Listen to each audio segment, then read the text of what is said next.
متلونو درېم باب. زما زويه، زما لارښودنه مه هېروه، خو زما حکمونه په خپل زړه کې وساته. زما تعلیم به ستا عمر سېوا کی او خوشحالي به درکړي. هیڅکله مینه او وفاداري د خپل ځان نه مه لرې کوه. د خپلې غاړې هار کا او د خپل زړه په تخته باندې یې ولیکه، نو بیا به ته د انسانانو او د پاک خدای په نظر کې محبوبیت او نیکنامي حاصله کې. په خپل ټول زړه سره په مالک خدای باندې توکل کوه او په خپله پوهه باندې تکيه مه کوه. چې ته هر کار کوې نو په هغې کې مالک خدای یاد ساته او هغه به تا ته صحیح لار ښیي. په خپل عقل باندې مه مغروره کېږه، د مالک خدای نه یریږه او بدعملي پرېږده، نو په دې باندې به ستا بدن رغېږي او ستا هډوکي به تازه شي. په خپل مال دولت سره د مالک خدای عزت کوه او د خپل ټول فصل په وړومبۍ میوې سره، نو بیا به ستا ګودامونه ډک شي او د سر نه به اوړي او ستا د چاټۍ د خولې نه به نوې شراب اوړي. زما زویه، د مالک خدای اسلام مه رد کوه او کله چې هغه تا ته تنبیه کوي په هغې باندې مه خفه کېږه، ځکه چې مالک خدای چې چا سره مینه کوي نو هم هغه تنبیه کوي، لکه څنګه چې یو پلار هم هغه زوی تنبیه کوي کم چې هغه ته ګران وي. بختور دی هغه څوک چې حکمت حاصل کی او هغه څوک چې پوهه حاصله کی، ځکه چې دا د سپینو زرو نه ډېر قیمتي دی او د دې ګټه د سرو زرو نه هم ډېره ښه ده. دا د قیمتي کاڼو نه هم ګران دی او ستا د خوښې یو څیز هم د دې برابر نه دی.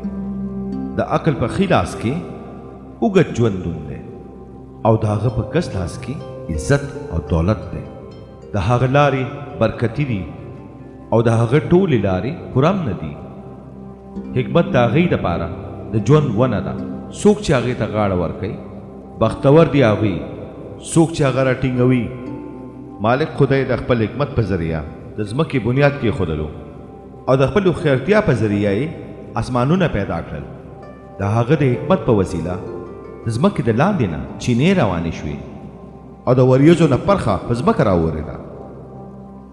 زما زویه، عدل او تمیز په خپل ځان کې پیدا کا او هغه د خپل نظر نه مه لرې کوه. دی به ستا روح تازه ساتي او دا به ستا په غاړه د فضل هار وي، نو بیا به ته په حفاظت سره په خپله لار باندې روانې او ستا خپه به تندک ونه خوري. کله چې ته څملې ته به نه یریږې او ته به په خوب خوب اوده کېږې، نو د ناګاهني آفت نه به نه یریږې او نه به د هغه تباهي نه یریږې کومه چې په بدعملو باندې راځي. نو مالک خدای به ستا ډاډ وي او هغه به ستا خپې په دام کې د ګیرولو نه وساتي.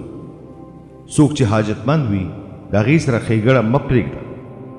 که چېرې دا کار ستا په وس کې وي، که چېرې ته اوس د خپل ګاونډي سره مدد کولی شي، نو ورته مه وایه چې سبا راشه چې مدد دې وکړم. د خپل ګاونډي په خلاف هغه ته د نقصان ورکولو منصوبه مه جوړوه. څوک چې ستا په خوا کې اوسېږي او په تا باور کوي، په یو کس باندې هیڅ به حصه الزام مه لګوه تر څو چې هغه تا ته نقصان نه وي در رسولی. د ظالم سره سیالي مه کوه او مه د هغه په نقش قدم عمل کوه، ځکه چې مالک خدای د هغې نه نفرت کوي. څوک چې بدکاره وي خو هغه د نیکانو سره دوستانه تعلق ساتي.